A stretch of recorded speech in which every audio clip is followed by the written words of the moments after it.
다 남들이 좋다고 해서 원한 거예요. 저는 스탠포드라는 그 공간에 학교 심지어 가본 적도 없고 사진만 보고 뭐 이렇게 공부 잘하는 친구들이 가는 거고 뭐 스티브 잡스가 뭐 여기서 연설도 했고 뭐 실리콘밸리 인재들이 뭐 다 남들이 좋다고 남들이 거기 가면 성공적인 삶을 살 수 있다 엘리트 학교다 해서 좋아하는 거였어요. 저는 사실 그 학교에 합격하고 나서 내가 진짜로 구체적으로 경험하고 알면서 좋아하는 거를 지금까지 한 게 뭐가 있지?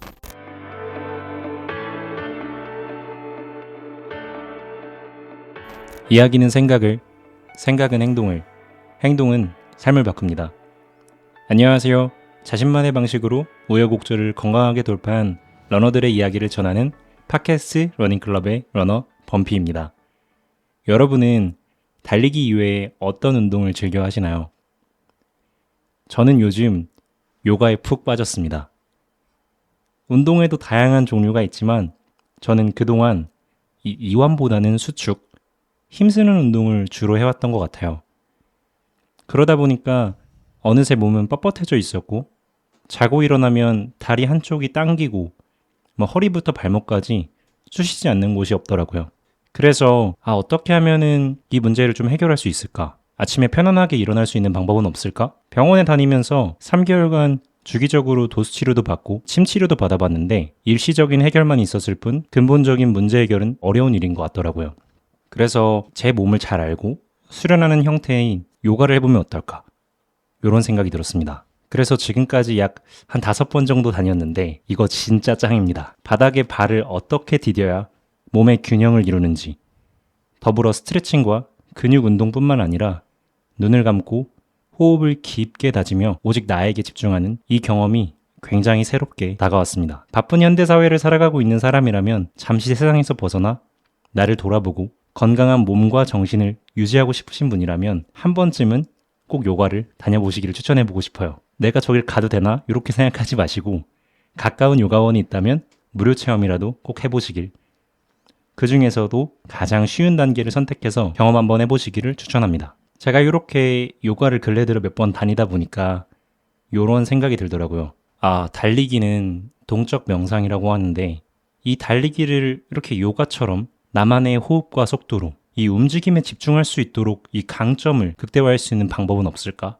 나는 대부분의 시간을 헉헉대기만 하지 달리기 자체를 보다 놀이로서 즐기면서 몰입의 시간을 증대시키는 방법은 없을까? 어떻게 하면 내가 달리는 동안 움직임을 보다 세밀하게, 근육의 움직임을 보다 세밀하게 느낄 수 있을까? 그래서 오늘은 이 달리기를 진정으로 즐기며 자신의 호흡과 속도에 집중하며 달려가는 러너, 세계 최고의 선수들이 나고 자라는 케냐로 발을 옮겨 이들의 달리기 노하우와 빠름의 비결을 알아내기 위해 직접 몸을 움직인 러너, 케냐 러너들의 삶을 밀착 경험하고 이곳에서 경험과 깨달음을 통해 사람들에게 자신만의 방식으로 건강한 달리기를 제안하는 러너, 두 권의 달리기 책을 낸 작가이자 마인드풀 러닝 스쿨을 운영하고 있는 김성우 러너님을 모셨습니다. 반갑습니다. 안녕하세요, 정훈님. 안녕하세요. 자기소개 한번 부탁드리겠습니다. 네, 저는 소개해 주신 것처럼 마인드풀 러닝 하고 있고 알리고 있는 김성우라고 합니다. 2권 책을 썼고 예전에는 빠르게만 달리는데 집착을 하다가 이건 아닌 것 같은 경험을 많이 하고 왜 달리는지 고민하다가 이제 나를 위해 달리고 있습니다. 오늘 저녁 식사는 어떻게 하고 오셨어요? 가볍게 닭죽을 먹고 왔습니다. 닭죽이요? 어머니가 3일 전에 해주신 닭죽을 잘 데워서. 지금 미국에서 계시는 걸로 알고 있는데 어머니 밥을 드셨다고 하셨는데 되게 그리우셨겠어요. 엄마만의 그 닭죽 레시피가 또 따를 거잖아요. 그 오랜만에 가족들과 식사를 해보셨는데 어떠셨나요? 너무 좋죠. 어머니 밥 항상 편하고 입맛에 맞고 그립죠. 항상. 엄마의 레시피대로 요리도 하시나요? 솔직히 말씀드리면 어머니 레시피를 네. 많이 기억을 하고 어렸을 때 먹은 거니까 카레도 어머니 방식대로 하고 카레를 자주 해 먹습니다. 카레 왕이시군요. 네. 카레를 한 번 할 때 한 10번 정도 먹을 거라서 한 3일에서 5일 계속 먹어요.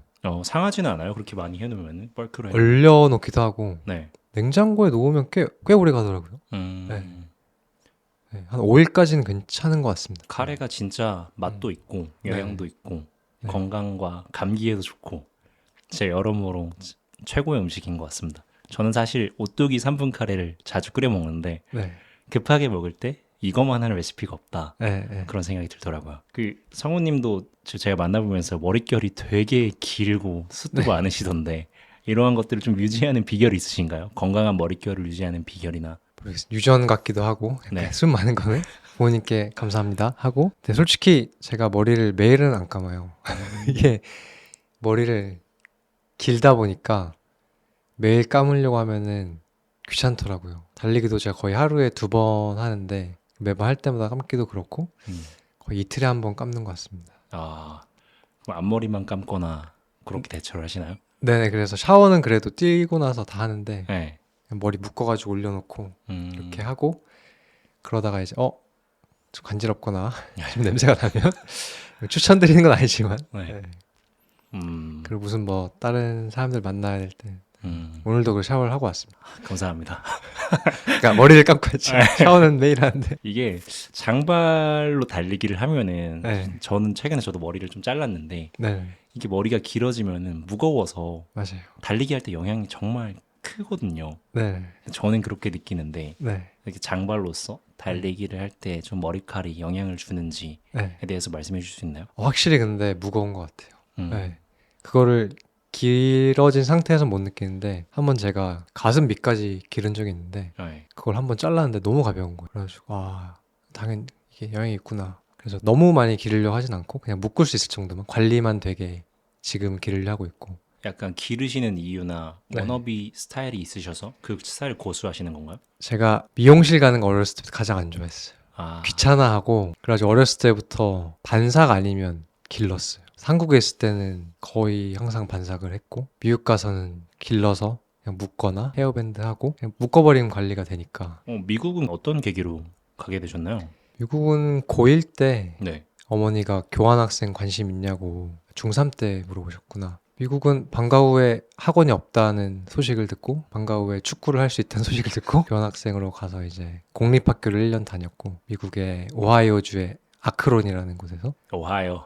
오하이오 이 르브론 제임스의 고향인 아크론에서 다니고 되게 좋아가지고 이제 유학을 계속 했어요. 고등학교, 대학원.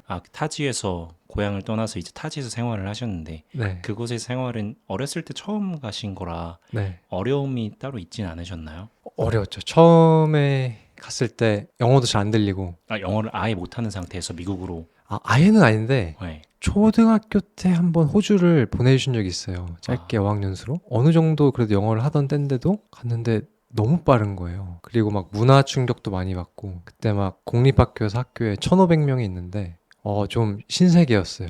그리고 인종도 막 백인, 흑인 다 섞여 있고 공립학교에서 그런지 좀 그런 것도 있어요. 문화 충격도 많이 받고 많이 힘들었죠. 근데 다행히 축구를 하니까 지금 좀 덜하지만 그때는 아시아인에 대한 그런 편견이나 그런 것도 좀 있었고 당연히 인종차별이 근데 축구를 하니까 좀 더 이제 친구들이 좀 받아들여 주기도 하고 그런 게 있어서 좀 적응을 했는데 쉽지 않았죠 여러모로. 네. 저도 호주에서 잠시 어학연수를 한 경험이 있었는데 이게 타지에 나를 던져서 거기서 영어를 잘 못하는 상황에서 시간을 보낸다는 게 굉장히 어렵더라고요. 영어도 안 될 뿐더러 정신적인 스트레스도 있고 되게 이방인 같은 느낌이 많이 들더라고요. 저는 개인적으로. 그래서 외로움도 많이 타고 그렇다고 드러내지는 않았지만 그러다 보니 더 힘들었던 것 같아요. 사실 그런 생각하잖아요. 유학 가면 영어 당연히 잘해지는 거 아니야? 전 어렸을 때 그렇게 생각했거든요. 외국에 가면 당연히 영어를 잘해지는 줄 알았는데 외국에 가서 노력을 해야 영어가 잘 되는 거구나.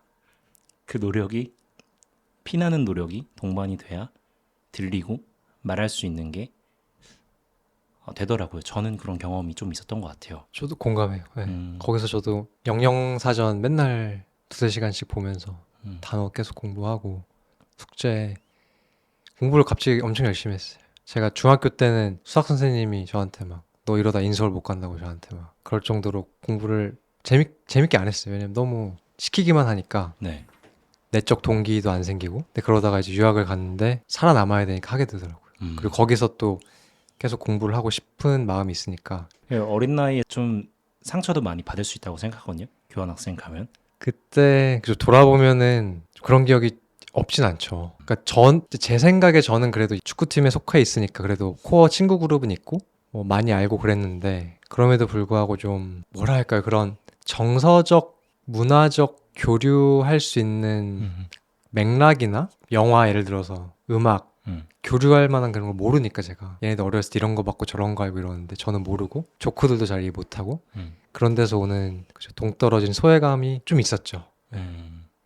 아, 공감됩니다. 그 문화적 교류, 어떤 걸 같이 즐게 될지 모르겠고, 네, 이 조크에 내가 웃어야 될지, 나를 욕하는 건지. 네, 저는 사실 저를 욕한다고도 생각을 많이 했거든요. 과거에 저의 경험을 빗대보면 그들이 모여서 하하 웃으면서 저를 쳐다보는데 영어를 잘 못하니까 나를 비난하는 건가? 내가 에이시안이라서? 그런 열등감에 기반한 그런 생각도 들었었던 것 같아요. 근데 알고 보니 그게 맞았던 경우였더라고요. 하지만 제가 할 수 있었던 최선은 웃는 거였고, 살아남으려면 그들과 친화력 있게 나는 쿨한 사람이 되어야 된다는 그런 강박이 있었던 것 같아요. 그래서 그런 과정이 좀 있지 않았을까 하는 생각이 조금 들었던 것 같아요. 더불어서 운동이라는 게 확실히 친구를 만들어준 하나의 되게 끈끈한 매개체가 되기도 하는 것 같아요. 그럼 달리기가 아니라 원래 처음에는 축구를 되게 좋아하셨던 학생이었나요? 어렸을 때는? 네, 어렸을 때 뛰어다닐 수 있을 때부터 아빠랑 형이랑 축구를 했고 초, 중, 고 다 축구를 계속했어요. 방과 후에. 네. 그러면 이 영향을 받은 축구 스타가 있으셔서 축구를 좋아하시게 된 건가요? 영향을 받은 축구 선수가 있어서 좋아한 것보다는 그냥 아빠랑 형이랑 어렸을 때부터 하다 보니까 음. 축구가 재밌었고 계속 네. 하게 됐고 그러다 보니까 초등학교, 중학교, 고등학교 친구들도 다 축구하면서 사귄 친구들이었고 한국에서도 그렇고 네네. 미국에 가셔서 공부를 하셨을 때 제가 성우님의 SNS 그것들을 들여다보니까 엘리트 코스를 쭉 밟아 오신 것 같아서 어떤 생활을 하셨는지가 좀 궁금해요. 미국에 있을 때 좀 구체적으로 얘기해 주실 수 있나요? 뭐 공부라든지 아니면 좀 생활이나 이런 네네. 것들이 어떻게 이어졌는지 궁금해서요. 그게 제가 음. 대학원을 스탠포드를 석사를 했는데 네. 그게 마지막 공부한 거다 보니까 많은 분들이 이제 어떻게 엘리트 코스를 받아 생각하시는데 네. 사실 그건 아니긴 해요. 그래서 좀 설명드리면 고등학교 때는 이제 교환학생으로 고1 때 간 거고 그 생활이 좋아서 사립학교를 이제 고2 가서 고2, 고3 미국에서 보내고 대학교를 갔는데 어떻게 보면은 저는 유학을 좀 늦게 가긴 했어요. 보통 엘리트 코스를 밟는 친구들은 초등학교나 중학교 때 가서 네. 미리 SAT나 그런 미국의 수능 같은 거 다 공부하고 음. 뭐 스탠포드나 하버드를 학부로 들어갈 수 있는 그 딱 레주메를 만들어요. 네네. 이런 거 하고 저런 거 하고. 네. 근데 저는 그런 걸 준비할 시간이 없었고 그만큼 공부를 잘하지 못했어요. 솔직히. 아. 네. 근데 대신에 대학교를 갈 때는 되게 열심히 했고 열심히 해야 되는 상황이긴 했어요. 대학교를 제가 지원을 할 때가 2008년이었는데 그때 미국의 그 서프라임 몰게지 사태가 터지면서 세계 금융위기가 왔던 때였고 그게 뭐 우리나라도 되게 영향이 있었고 아버지 가족 상황이 좀 경제상이 안 좋아져가지고 네. 사실 유학 생활을 좀 멈추고 한국에 들어가야 할 수도 있는 상황이었어요. 아. 고등학교를 이제 교환학생은 처음엔 공립학교는 좀 가격이 비싸지 않은데 교환학생 프로그램이어서 그 다음에 간 사립학교는 학비를 많이 내야 되는 상황인데 네. 상황이 좋다가 잘 낼 수 있는 상황이었다가 한번 딱 이렇게 좀 큰 파격을 받고 어머니가 혹시 뭐 학교에서 지원을 받을 수가 없냐 그래가지고 막 교장 선생님 찾아가서 네. 좀 장학금 좀 줄 수 없냐고 고등학교 때 와. 제가 10번 넘게 찾아간 것 같아요. 계속 얘기하고 근데 그때 감사하게도 네. 교장 선생님이 학교에 이제 막 파이낸셜 에이드 오피서들이 있거든요. 그런 거 담당해주는 장학금 담당해주는 분들 네. 가서 얘기 많이 하고 네. 지원을 좀 받아서 학위를 마무리할 수 있었고 고등학교를 졸업할 수 있었고 아, 다행이네요, 진짜. 네. 그러니까 그런 것 때문에 좀 더 열심히 공부를 해서 왜냐면 대학교도 이제 제가 그때 느낀 게 대학교도 장학금 안 받으면 못 가겠네 이거 해가지고 막 SAT 공부도 진짜 미친 듯이 하고 그래가지고 이제 대학교도 장학금을 거의 한 8, 90%를 받아서 갔었어요. 성적에 맞춰서 갔으면 좀 더 좋은 데 갈 수 있었는데 네. 좀 낮춰가지고 갔는데 그러고 이제 대학교는 저는 너무 잘 갔다 생각해요. 디킨슨 칼리지라는 데 갔는데 가서 좋은 친구를 너무 많이 만났고 학교도 재밌었고 그러고 나서 이제 거기서 이제 공부를 좀 더 하고 싶은데 예전부터 약간 좀 캘리포니아에 대한 저도 꿈이 있었고 약간 유학 생활을 늦게 준비했지만 그때 항상 좀 스탠포드 대학교가 동경의 대상이긴 했어요. 학부도 사실 고등학교 때 학부를 지원할 때 대학교 지원할 때 스탠포드 지원했는데 당연히 떨어졌고 네.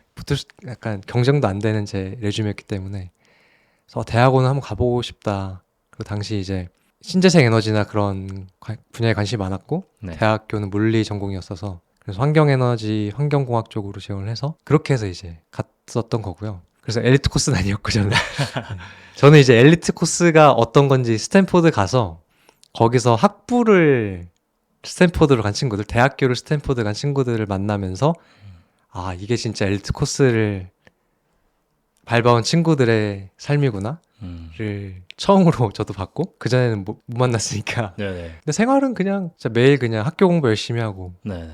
축구 열심히 하고 네. 고등학교 때 네. 대학교도 수업 듣고 대학교도 축구 했었거든요. 아, 예. 수업 듣고 축구 운동하고 숙제하고 뭐 컨디션 괜찮으면 축구한 애들이 또 파티도 좋아해가지고 친구들은 이제 네. 그 친구들은 6시, 7시에 저녁 먹고 바로 파티하는데 저는 저녁 먹고 숙제하다가 한 10시, 11시에 가서 같이 좀 놀고 뭐 그랬죠. 대학교 때. 그리고 대학원은 가서 공부하다가 달리기에 빠져가지고 또 이제 케냐로 가게 되고 아, 그럼 대학교 때부터 달리기를 좋아하시게 된 거군요. 대학교 졸업하고 나서 네. 어. 대학교 때는 눈앞에 공이 있어야 그때까지는 달렸어요. 이유가 있어야 명확하게 달렸던 눈앞에 대상이 있어야. 네. 아. 그리고 달리기도 축구를 위한 음. 체력 컨디셔닝으로서 한 5km? 음. 5km 이상을 안 달렸던 것 같아요. 근데 전 성우님 얘기를 들어보니까 장학금을 받아서 고등학교를 졸업하시고 대학교를 선택적으로 이제 장학금을 받기 위해서 한 단계 그레이드 낮춰서 가시고 그 뒤에 스탠포드를 가셨다고 했는데 결국엔 엘리트가 되기 위해서 결국 그 구체적인 목표를 세우고 되신 것 같아요. 스탠포드에 결국 가셔서 환경공학을 공부하셨고 정말 대단하신 것 같습니다. 더불어서 얘기를 듣다 보니까 되게 놀랐던 게 성우님의 삶이 과거부터 그런 경험이 쌓였기 때문에 에센셜한 것들, 필수적인 것들에 집중하는 습관 그런 것들이 좀 배이지 않았을까? 이런 환경의 영향을 받지 않았을까? 그런 생각이 잠깐 들었던 것 같아요. 듣는 내내 이래서 이분이 이렇게 정말 필수적인 것에 집중하는 건가? 약간 이렇게 생각이 들었던 것 같아요. 어렸을 때 환경이 되게 중요하니까. 그럴 수도 있을 것 같네요. 저 그 생각 못 해봤는데 환경이 변하면서 계속 갖고 가야 될 걸 고민하지 않았을까 생각 드네요. 지금도 보시면 되게 정말 필요한 것만 딱딱 골라서 선택하시고 나아가고 계시지 않으신가요? 계속 그러려고 하고 어떻게 보면 성향이나 제 캐릭터가 그런 쪽인데 가능하면 가장 필요한 것만 가져가려고 하고 쓸데없는 것 계속 걷어내려고 하고 그게 저도 어디서 온지는 모르겠어요. 말씀하신 것처럼 자란 환경이나 던져졌을 때 좀 어떻게 뭐 살아남아야 된다거나 본질적으로 집중해야 되는 거를 판별하는 상황에 놓여져서 그랬는지 근데 저 말씀대로 에센셜한 거 본질적인 것들에 집중하려 하는 것 같아요. 중요한 거에 진짜 중요한 거에 그리고 제가 앞서 나가는 걸 수도 있는데 공부를 막 하다가 말씀대로 어떻게 보면은 그 스탠포드라는 그런 학교를 갔을 때 많은 주변 사람들이 되게 축하해 줬어요. 저를 부모님도 엄청 좋아하시고 그리고 저도 막 꿈꿔왔던 학교인데 근데 이게 너무 웃긴 게 막상 저는 그때 입학을 하고 나서 깨달았어요. 이게 근데 내가 왜 이걸 원했지? 생각하니까 다 남들이 좋다고 해서 원한 거예요.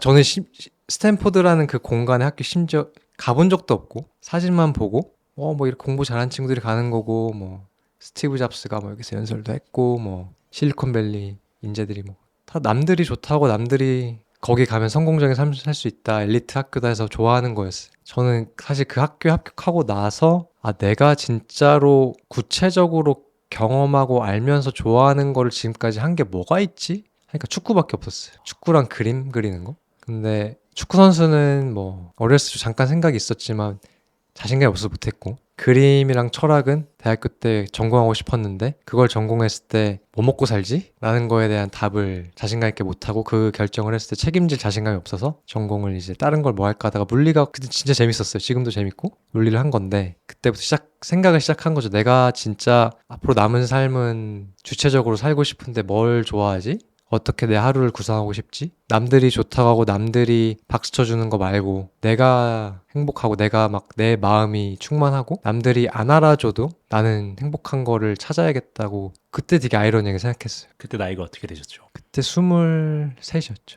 되게 이른 나이에 제 기준에서 되게 이른 나이에 그런 것들을 되게 구체적으로 생각하셨네요. 근데 말씀대로 저도 지금 돌아보면은 생각해보면 진짜 빨리 그걸 경험한 것 같은데 대부분의 사람들이 그걸 다 경험하는 것 같거든요. 왜냐면 저희도 사회적 동물이 결국 삶의 방향을 어떻게 살아야 할지가 사회적으로 계속 인풋이 있고 그쪽 해보면서 방향 수정이 되는 건데 많이 보통 이제 좋은 학교 가서 좋은 직장 얻어서 좋은 차 사고 좋은 집에 살아서 뭐 은퇴하고 뭐 주말 농장하고 뭐 이 공식이 있잖아요. 근데 전 23살 때 그걸 어떻게 보면 깨달았는데 저는 그때 그게 늦은 줄 알았어요. 그래서 저는 약간 와, 내가 지금까지 23년을 헛살았네? 그래가지고 약간 그때 진짜 우울하고 약간 자기 파괴를 시작했어요. 어떤 식으로 자기 파괴를 그냥 술 엄청 마시고, 그러니까 우울증이 크게 왔고 일단 지금까지 인생을 헛살았다는 생각이. 그래서 약간 그때 내가 하고 싶은 거 다 해보고 내가 지금까지 안 좋았다고 생각하는 거나 안 했던 걸 다 해봤어요. 그래서 술도 엄청 마시고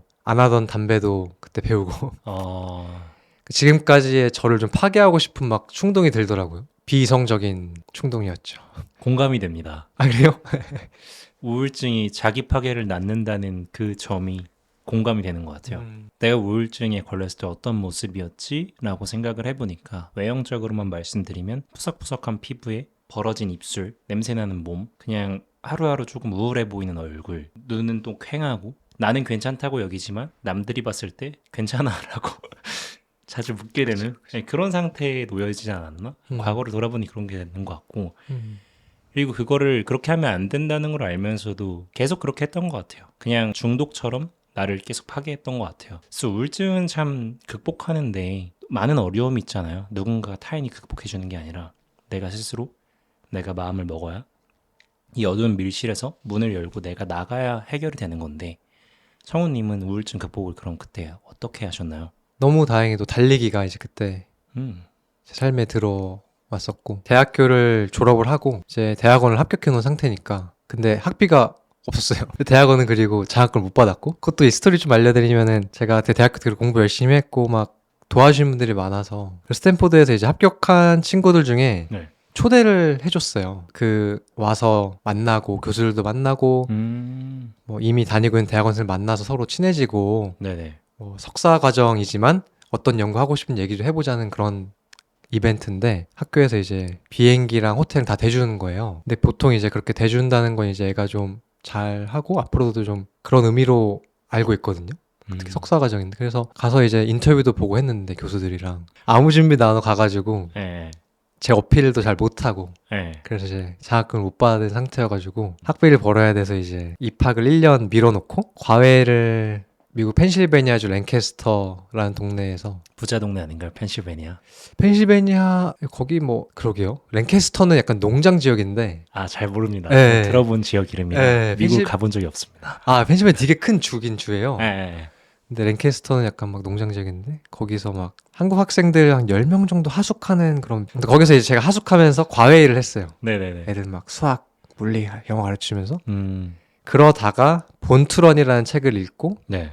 이제 달리기 해봐야겠다. 그래서 그 하숙집 근데 뒷마당이 풀밭이 쫙 깔려 있어서 왼발로 달리기 시작한 거예요. 본트런에서 왼발 달리기 나오거든요. 막 신발이 뭐 되게 짧은 기간 동안 우리가 이렇게 산업이 형성된 거고 맨발로 달릴 때 오히려 더 부상 없이 잘 달릴 수도 있다. 뭐 그런 내용이 있었고 저도 그걸 몰랐는 상태에서도 고등학교, 대학교 축구할 때 항상 연습 끝나고 게임 끝나고 항상 저는 축구화 벗고 양말 벗고 왼발로 좀 조깅을 했거든요. 왜냐면 축구화는 좀 꽉 끼는 걸 신어야 볼 컨트롤 잘 되니까. 맞아요. 근데 그러면 되게 답답해서 피로감이 너무 크죠. 네, 스스로 그냥 무의식으로 벗고 경기 끝나거나 연습 끝나면 맨발로 조깅하면서 풀었는데 풀밭에서 혼자 그냥 하숙집 뒷마당 막 뛰어다니는 거예요. 맨발로. 근데 그렇게 맨발로 뛰는데 너무 행복한 거예요.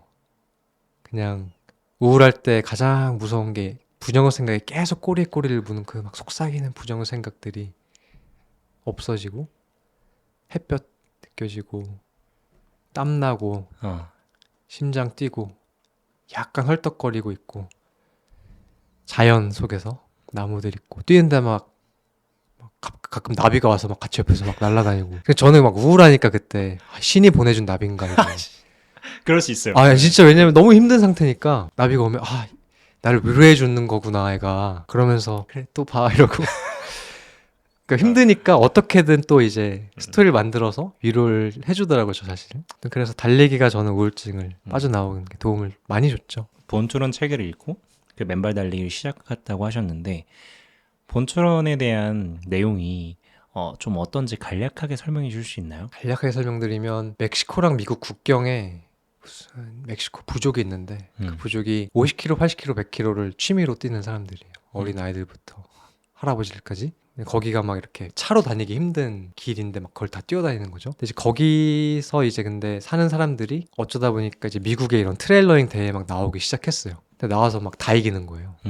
그러면서 이제 유명해지기 시작했고 결국 스토리는 미국 트레일러닝에서 가장 당시 잘 뛰는 남자 선수들, 여자 선수들이 그 마을에 가서 그 마을 사람들과 같이 대회를 처음으로 뛰는 게 클라이막스인 그 과정을 이 스토리 라인이고 근데 쓴 사람이 저널리스트예요. 기자 뭐 저널리스트인데 달리기에 대한 부상 이야기 자기는 달릴 때 허리랑 무릎이 아픈데 그래서 계속 더 좋은 신발 더 스테빌리티 균형 잡아준 신발을 샀는데 그런 비싼 신발을 살수록 허리랑 무릎이 아파서 더 아파서 에이 신발 그냥 던져버리고 맨발로 뛰는데 안 아프네?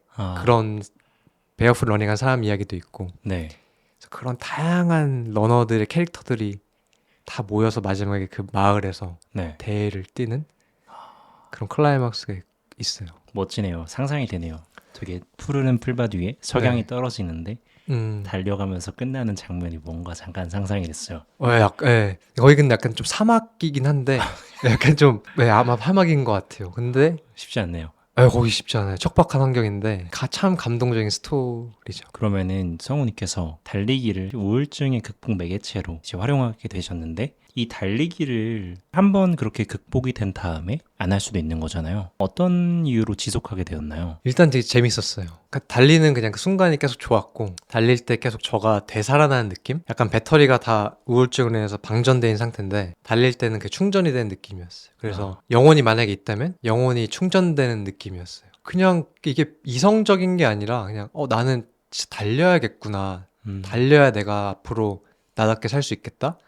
그런 생각이 들었고 그게 비언어적으로 어떻게 발현이 되면서 계속 달리게 된 것 같고 그러다 보니까 이제 나중에는 그러면 앞으로 계속 달리는 삶을 살려면 어떻게 해야 되지? 달리기 선수가 돼야겠네? 달리기 선수가 되려면 좀 늦었네? 가장 잘 뛰는 사람들은 어떻게 달리는지 가서 배워야겠네? 하면서 이제 다 찾아보다가 뭐 책도 엄청 사고 네. 유튜브 영상 다 뒤지다가 케냐에 가야겠구나. 그래서 케냐에 가게 된 거죠. 케냐에 가야겠구나 라고 마음 먹게 된 결정적인 계기가 있나요? 두 가지인 것 같은데 방금 말씀드린 것처럼 달리는 삶을 남은 삶을 나에게는 이제 지금 나에게 가장 행복을 주는 건 달리기인데 그 달리기를 내 매일매일 일상을 하면서 남은 삶을 살려면 뭘 해야 되나? 그때 생각에는 달리기 선수가 되는 거가 방법이라고 생각을 해서 배우기 위해서 케냐를 가야겠다. 너무 늦었으니까 가장 잘 뛰는 사람들 가서 보고 옆에서 그들이 먹는 거 음식 먹고 훈련 보고 같이 뛰어보면은 비밀이 있다면 또 배울 수 있지 않을까. 두 번째는 당연히 이제 달리기가 우울증 빠져나오는 걸 도움을 주고 있었지만 아직도 이제 삶의 방향이나 그런 걸 아직은 설정을 못한 상태였는데 그걸 설정을 하려면 제가 한국에서 태어났고 미국에서 공부했는데 두 나라 보면 다 물질적으로는 그래도 좀 디벨롭된 나라들이잖아요. 그쵸. 그러니까 제가 그때 그냥 느낀 거는 좀 물질적인 게 없고 한국과 미국과는 다른 환경에서 좀 살아보면은 삶에 대한 좀 다른 시각과 경험을 얻을 수 있지 않을까? 근데 케냐가 그거에 딱 맞는 거예요. 물질적으로도 그런 게 풍족하지 않은 곳이고 케냐 러너들이 훈련하는 이텐이라는 마을을 찾았는데 거기도 보면은 완전 시골 아무것도 없는 그냥 시골에 있고 그래서 저기 가서 살아보면은 좀 지금까지 익숙하고 편했던 모든 것들에서 벗어나서 새로운 정말 약간 백지 도화지에서의 나를 좀 느껴볼 수 있겠다? 진짜 내가 원하고 필요한 게 뭔지도 좀 경험할 수 있겠다. 그래서 그 두 가지 이유 때문에 처음에 2015년에 15년에요. 네. 5년이면 지금으로부터 9년 전인데 9년 전이면 카카오가 있었을 때인가요? 없었을 막 초기였던 것 같아요. 카카오톡 예, 있었을 것 같은. 네, 있었을 것 같아요. 있었을까요? 그때 썼던 것 같아요. 네, 있었어요. 기준을 그걸로 한번 잡아보고 싶었어요. 네. 대중적으로 우리가 가장 많이 쓰는 이제 어플리케이션이기도 하니까 현재처럼 더 정보가 많이 발달되지 않았을 테고 그때 케냐 이텐에 대한 정보를 얻기가 너무 어려웠을 것 같아요. 그 가서 묵어야 될 숙소도 있을 거고 그 마을이 사실 규모가 얼만큼 되는지도 인구수가 얼만큼 되는지도 치안이 어떻게 되는지 음식과 물 조급은 어떻게 수급은 어떻게 해야 할지 이런 것들에 대한 고려가 사실은 정보를 대충 보면은 그래도 여기 갈만하겠다 이렇게 생각이 들 것 같은데 네. 2015년에 그 케냐 이텐을 검색했을 때는 그런 판단이 쉽게 딱 들었었나요? 그렇게까지 디테일하게는 안 찾아본 것 같고 저도 거긴데 다큐멘터리도 있었어요. 지금도 유튜브에 볼 수 다큐멘터리도 있었고 그래서 이런 거구나 보고 근데 뭐 먹는 거나 물이나 그런 건 그냥 뭐 저 사람들도 사는데 나도 먹고 살 수 있겠지? 뭐 물도 있겠지 했고 가장 중요했던 거는 뮤추얼 친구의 친구의 친구를 통해서 이텐 마을에 살고 있는 2시간 15분 마라톤 주자인 케냐 선수 연락이 닿아서 페이스북으로 나 가고 싶은데 너 집에서 나 묵게 해줘라. 내가 렌트 내줄게. 내가 밥값 낼게. 렌트가 한 달에 4만 원이었거든요. 밥값도 한 달에 뭐 한 10만 원도 안 되고 그러니까 나 그냥 재워줘라 소파에라도 너네 그런 마라톤 러너의 생활을 경험하고 싶다. 근데 그 친구야 당연히 땡큐죠. 생활비 없고 그렇죠. 네, 또 친구도 생기고 네. 그래서 그렇게 갔어요. 대단하네요. 지인의 지인을 통해서 네. 정말 아무것도 모르는 네. 아프리카의 네. 케냐 그 안에 또 이텐까지 네. 축소에서 완전 확대해서 가셨네요. 어려운 선택이고 쉽지 않은 결정이었지만 가슴에 뛰는 게 있었으니까 가셨겠죠? 그때는 진짜 근데 좀 미쳐 있었어요. 바탕화면이 그 이텐 지도 해놨었고 어떻게든 여길 가야겠다 생각했었고 당시 2015년 여름이 대학원 석사 과정 중간에 여름방학인데 사실 그 여름방학이 커리어에 되게 중요하긴 해요. 석사 졸업하고 갈 회사들 인턴십을 하거나 그런 거에서 인맥도 쌓고 그래야 이제 졸업하고 나서 뭐 할 게 생기는데 그냥 가야 된다.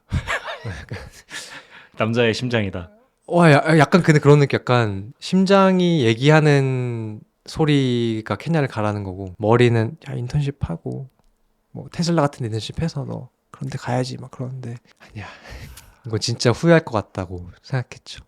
진짜 어려운 결정인데 현실과 이상을 두고 네 맞아요. 사실 이상에 좀 더 가까운 선택을 했다고 느껴지거든요. 그 상황이었다고 하면 완전히 그렇죠. 네. 그러니까 전혀 이성적이거나 전혀 똑똑한 결정은 아니었던 것 같아요. 그렇다면 그 결정에 대해서 지금 돌아봤을 때 후회를 하지 않으시겠지만 네. 그때 당시에는 어떠셨어요? 그때 당시에는 가면서도 이게 맞나 싶긴 했죠. 그러니까 이게 맞나 틀리나를 생각했을 때는. 근데 가야 해? 그게 포인트인 거죠. 가는 게 맞아 틀려? 했을 때는 저도 답을 못 내려요. 너 진짜 가야 돼 근데? 가야 돼. 이거 안 가면 죽을 때 후회할 것 같아?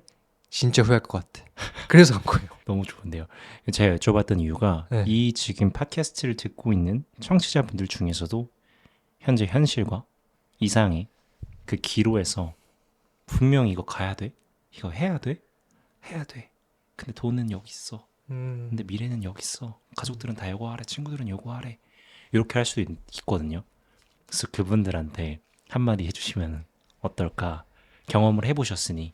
근데 이거는 진짜 케바케인 것 같아요. 저는 그때 어렸고 책임져야 될 가족이나 아이가 없었고 케냐에 갔다가 뭐 아무것도 안 됐어도 어떻게 보면 그 학위로 뭔가 딴 걸 할 수 있겠다는 깔려있는 그런 자신감이 없진 않았을 거예요. 일단 그걸 말씀드리고 그런데 지금 말씀드린 건 케냐를 다녀와서 느낀 건데 저는 케냐에서 가장 배운 것 중 중요한 거 하나가 달리기에 대한 것도 있지만 제 삶에 대한 기대가 엄청 낮아진 게 되게 중요했어요. 물질적으로나 내가 필요하고 원한다고 생각했던 것들에 대한 욕망이 헛것이고 사회적으로 학습된 것이라는 걸 너무 몸으로 경험을 하고 나니까 되게 두려울 게 없어졌어요. 그런 쪽으로. 그러니까 내가 원하는 걸 했을 때 실패해도 말씀하신 것처럼 돈을 못 번다거나 좋은 차를 못 타거나 집을 못 사도 저는 괜찮은 거예요. 왜냐면 그것들이 없어도 행복할 수 있다는 거를 정말 짧은 8주였지만 그 시간에 진하게 경험을 했었어요. 근데 케냐 가기 전에는 솔직히 그건 몰랐어요. 솔직히 케냐를 간 거는 근데 지금 말씀드린 아까도 제가 뭐 그래도 뭐 학교 하기로 뭐 할 수 있겠지 그런 생각을 지금은 말하는데 그때는 그런 생각보단 진짜 그냥 가야 됐어요. 제 삶이 거길 안 가면은 평생 후회할 거라는 게 너무 분명하게 느껴졌어요. 근데 그거는 누가 저를 설득한 것도 아니고 저가 저를 설득한 것도 아니고 그냥 맨날 저는 케냐 비디오 맨날 봤어요. 그냥 가기 전에 계속 보면서 진짜 가야 되나? 가고 싶다. 가야 된다. 지도 구글 맵으로 계속 찾아보고 저기 이렇게 뛰어야겠다. 이 학교 가서 브라더콤 인터뷰해야겠다. 그 케냐의 되게 유명한 코치. 이 사람들 다 가서 만나봐야겠다. 뉴질랜드에서 18살 때 케냐 이민 간 이 선수들 만나봐야겠다. 약간 좀 미쳤었어요. 진짜로. 멋지십니다. 멋있다는 말밖에 어떻게 더 수식어를 붙여야 될지 모르겠어요. 근데 그게 필요했던 것 같아요. 그런 식으로 저를 아까 달리기도 달리기지만 앞으로 삶을 살아가는데 방향성이 필요한데 그게 깨졌잖아요. 저는 그런 새로운 환경에 저를 던져야 됐어요. 시력 좋으신 편인가요? 나쁘지는 않네. 아, 여쭤봤던 이유가 네. 저는 시각화하는 게 굉장히 중요하다 생각하거든요. 지금 성우님 뒤편에, 제 뒤편에 다양한 시각 자료들이 있는데 그 꿈을 이루려면 봐야 된다고 생각해요. 근데 그걸 본능적으로 하신 거잖아요. 나 여기 가야 돼. 그럼 어디? 이튼 지도의 어느 마을.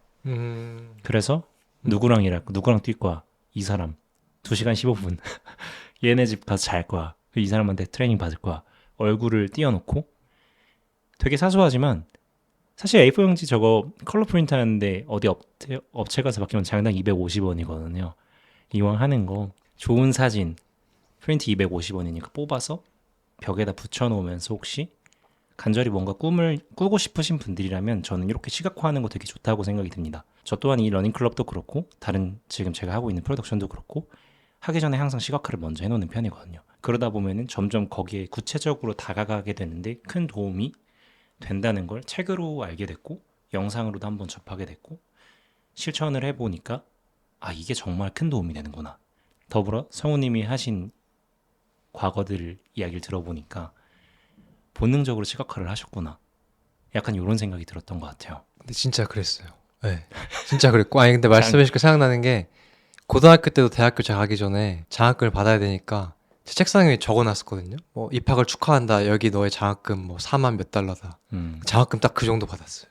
진짜 신기해. 네. 그거는 저도 지금 소름이긴 해요. 모든 게 비비디 바비디 분은 아닌데 네. 행동도 해야 됩니다. 네. 확실히. 그게 안 되는 경우도 사실 태반이고 근데 안 되는 게 오히려 당연한 걸 수도 그죠. 있다고 생각해요. 그죠. 하지만 그 시도한다는 거에 굉장히 큰 의의가 있고 그렇다면 케냐에 다녀오셨다고 하셨는데 거기에 대한 좀 이야기는 성우님의 유튜브 채널에 가면 좀 자세히 볼 수 있나요? 네. 유튜브 채널에서도 보실 수 있고, 저기, 저 노란색 책, 마인드 플러닝 책에서도 좀 자세히 나와 있어서, 또 그 얘기는 이야기가 너무 많긴 해서, 어떻게 많으시죠? 와, 뭐 만난 사람들부터 아, 음식이나 네. 훈련하는 방식이나 거기에 코칭 철학, 코칭 방식이나 선수들의 뭐 엄청난 기량, 뭐 자라온 환경. 네. 네. 제가 케냐에서 이렇게 느끼고 배운 것들을 정리한 그런 토크 같은 강연 같은 걸 종종 하는데 네. 거의 1시간 반은 얘기해요.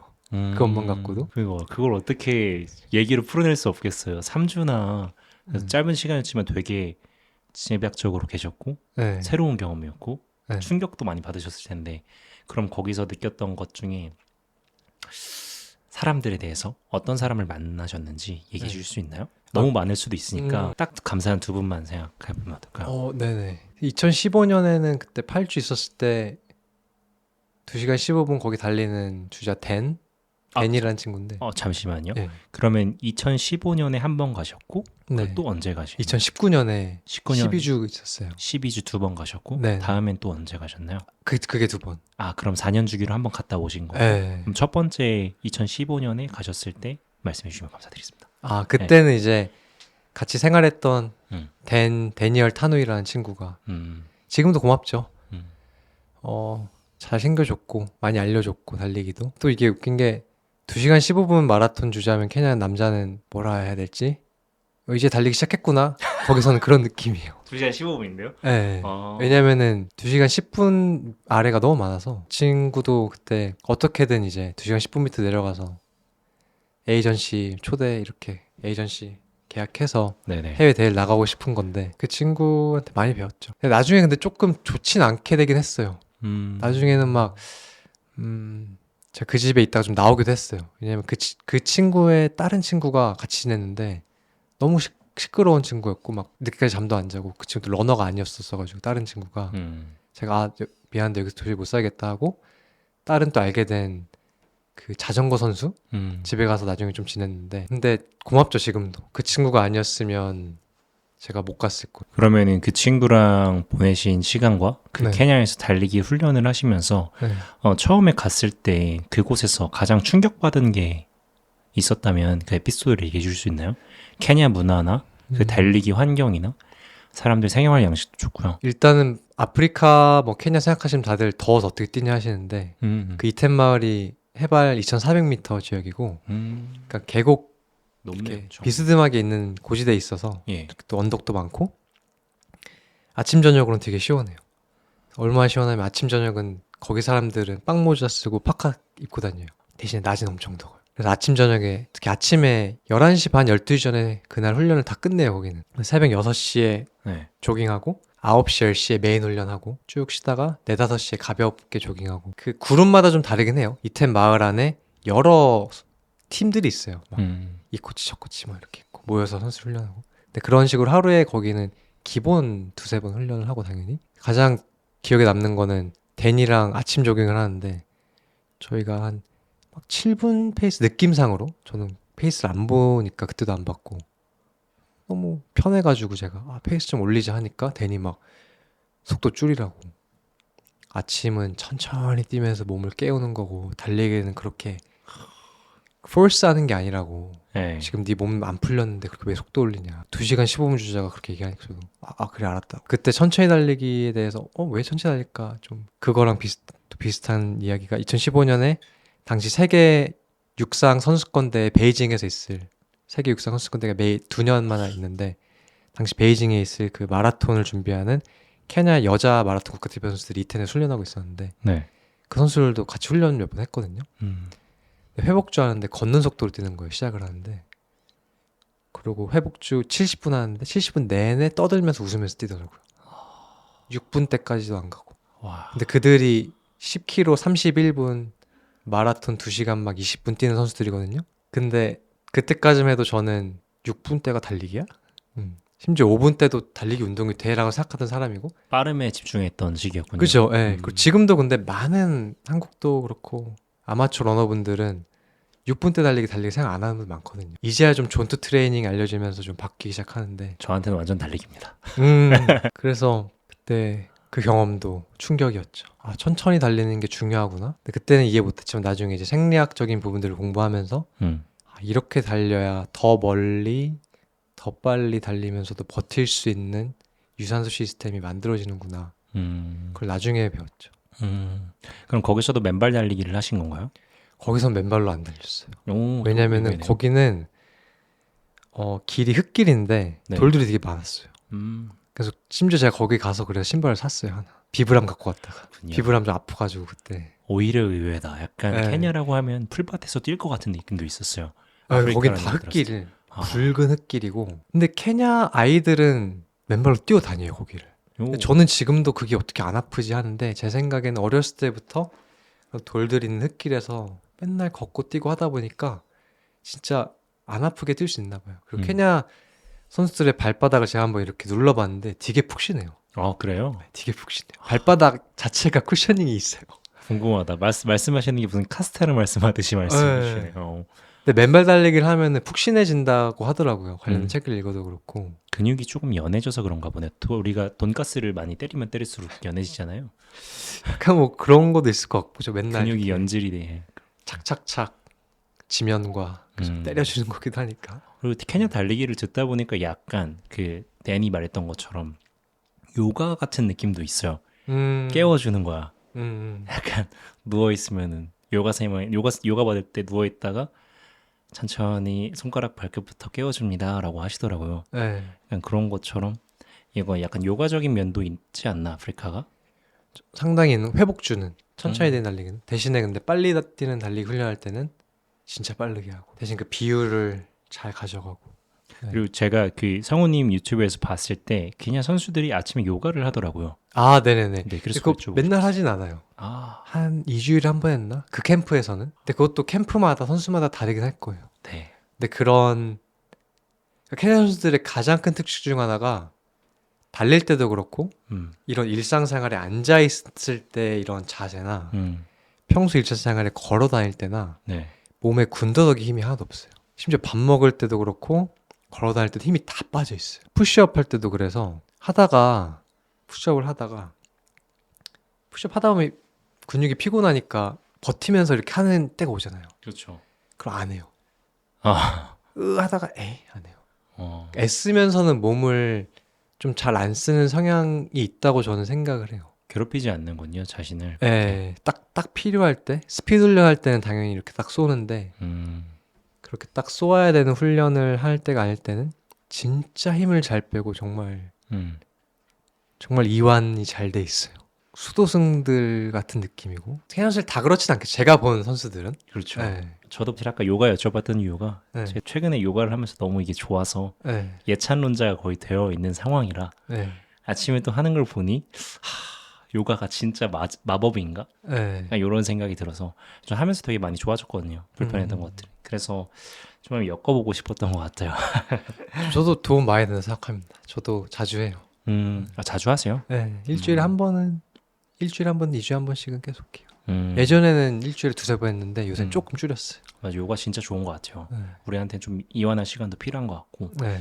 근데 이제 케냐를 그렇게 다녀오셨는데 두 번째로 다녀온 이유는 있으신가요? 한 번 갔다 왔으면 그게 너무 좋았고 그러면 이제 그걸로도 충분히 하실 스토리가 많을 텐데 네. 왜 또 한 번 갔을까? 2015년에 갔을 때 아까 말씀드린 그 대는 2시간 15분 주잖아요. 거기선 2시간 15분이 이만큼 선수들 층이 있고 탑이 여기면은 그 치고는 여기인 거예요.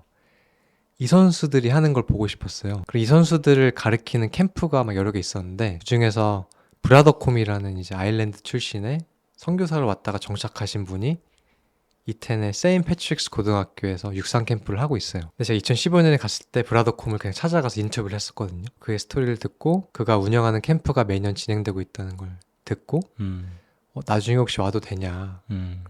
언제든 웰컴이다. 그래서 이제 2019년에 이제 그 대학원 학위를 끝내고 한국에서 연구원으로 병역의 의무를 다 하고 다시 진짜 제대로 배워야겠다 가서 이제 그때는 이제 선수가 되려는 꿈은 이미 접었고 현실적으로 선수가 되고 싶다는 마음은 2015년 케냐 처음 갔을 때 진짜 거의 일주일 만에 이건 아니다. 내가 선수는 못하겠구나. 하려면 다시 태어나야 되고 벽이 있었군요. 아니 그들의 그냥 어렸을 때부터 환경이나 여자 선수들도 못 따라가니까 그냥 바로 느꼈어요. 선수 하려면 다시 태어나야 되고 케냐에서 태어나야 되고 이태리에서 태어나야 되는구나. 근데 2019년에는 이제 선수는 그런 건 아니지만 달리기에 대한 열정이나 열망이 계속 있었고 세계적인 코칭과 진짜 세계 탑 선수들을 가르치는 코치와 그 선수들의 환경과 그들이 나눈 이야기 그런 걸 다 또 가서 느끼고 싶었죠. 그건 진짜로 약간 좀 연수를 가는 느낌이었죠. 2015년은 그냥 맨땅 헤딩으로 한번 가보자 이거였는데 2019년에는 가기 전에 미리 다 연락해서 캠프에서 같이 먹고 자는 거 하고 캠프 시작할 때 가고 배우러 가신 건데 네네. 이게 사실 자신을 어떤 환경에 던져놓느냐에 따라 사람이 되게 많이 바뀌는 것 같아요. 네. 그래서 환경이 정말 중요한 것 같고 그 배우러 가셨다는 이유가 혹시 지금 마인드 러닝 스쿨을 하고 있는 거기에 대해 연계된 이유인가요? 아니면 그냥 개인적으로 내가 달리기를 더 잘하고 싶었던 배움이었나요? 그때는 둘 다인 것 같아요. 그러니까 그때는 뭐 마인드 플러닝을 막 그때도 약간 뭐 생각하던 때긴 하겠지만 저는 브라더콤이 되게 궁금했어요. 그 사람을 2015년에 처음 인터뷰했을 때 네네. 그의 달리기 철학도 너무 좋았지만 그 사람 삶의 스토리도 너무 감동이었고 진짜 봉사하고 헌신하는 삶을 살고 계셨거든요. 거기서. 네. 그래서 그가 어떻게 정말 선수들이랑 인터랙트하고 대화하고 매일매일 느껴보고 싶었어요. 왜냐면 그 사람 그 얘기를 안 해드렸는데 브라더콤 밑에서 이렇게 그 달리기를 배운 선수들이 딴 올림픽 메달이나 그런 거가 100개가 넘을 거예요. 세계 선수권 대회 다 합하면. 그러니까 어떤 정도냐면 킵초게 코치의 코치가 브라더 콤이에요. 아, 네. 갓파더네요. 그래서 완전. 실제로 그 사람을 Godfather of Kenyan Running이라고 불러요. 실제로. 네. 갓파더라 불러요. 대부님이셨군요. 네. 그 사람 그래서 브라더 콤 아저씨 라스트 네임 따서 길도 이렇게 학교 앞에 그 사람 이름 브라더 콤 아저씨 이름을 해줬고 그러니까 이미지는 켄터키 프라이 치킨 아저씨 그 할아버지나 슬램덩크의 감독님 이미지시고 그 코칭을 그냥 배우고 싶었어요. 네, 진짜로 제가 막 코치를 하고 싶다는 마음도 그때 있었을 것 같아요 아마. 네, 선수를 못하니까 뭔가 그걸 배우면 나중에 코치를 하고 싶으면 나눌 수 있는 게 있지 않을까. 그리고 실제로 그 선수들이 겪는 것도 경험해보고 싶었고 왜냐면 제가 그걸 경험해봐야 이런 게 진짜 훈련인지 또 듣고 할 수 있으니까. 되게 멋진 이유인데요. 나눔이라는 얘기를 해주셨는데 네. 그러면은 평소에 나눔에 대한 가치도 좀 중요하게 생각하시는 편이에요? 내가 좋아하는 걸 굳이 나눠줄 필요는 없는 것 같거든요. 하지만 이걸 나누고 싶을 정도라는 생각이 들 정도면 이게 나이가 너무 좋다. 너무 좋아서 미칠 것 같아. 그래서 나한테 흘러 넘치니까 너도 좀 가져. 약간 이렇게 돼야 나눔이 되게 건강한 나눔이 되는 것 같거든요. 그게 긍정적으로 작용했을 때. 그래서 성우님한테 나눔은 좀 어떤 의미인지도 궁금한 것 같아요. 달리기에 대한 나눔은 성우님께 어떤 의미인지. 말씀하신 게 딱 맞는 게 맛있는 음식 먹으면은 저희 막 사랑하는 사람들 떠오르잖아요. 맞아. 같이 먹고 싶다? 네.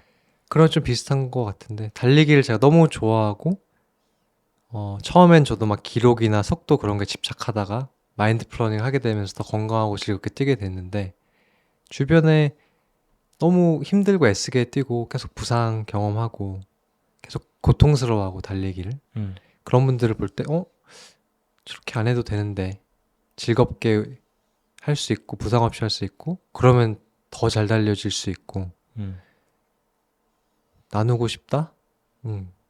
맨발 달리기 너무 재밌는데 신발 신을 때랑 느낌도 다르고 달리기 움직임이 훨씬 더 자연스럽게 드러나고 자유로움 또 수십 배 더 느낄 수 있고 내 발바닥의 기능이 살아나고 그래서 그런 맨발 달리기 수업이나 그런 것도 하게 되는 것 같고 컨텐츠도 만들고 근데 지금처럼 제가 막 저가 저를 마인드 플러닝 코치 뭐 이러면서 활동하고 있는데 어떻게 보면은 선출도 아니고 뭐 체대 출신도 아닌데 이렇게 살지는 몰랐어요 저도. 근데 말씀대로 내가 경험한 그런 좋은 경험을 다른 사람들도 할 수 있다는 일단 믿음이 있고 그게 다 내재되어 있다고 저는 믿고 있고 달리기를 즐겁고 건강하게 할 수 있다는 걸 누구나 대신에 근데 그러려면은 스킬적인 것보다는 시각과 관점, 철학이 바뀌어야 되는데 그거를 저가 좀 도와주고 싶었어요. 되게 멋진 이유네요.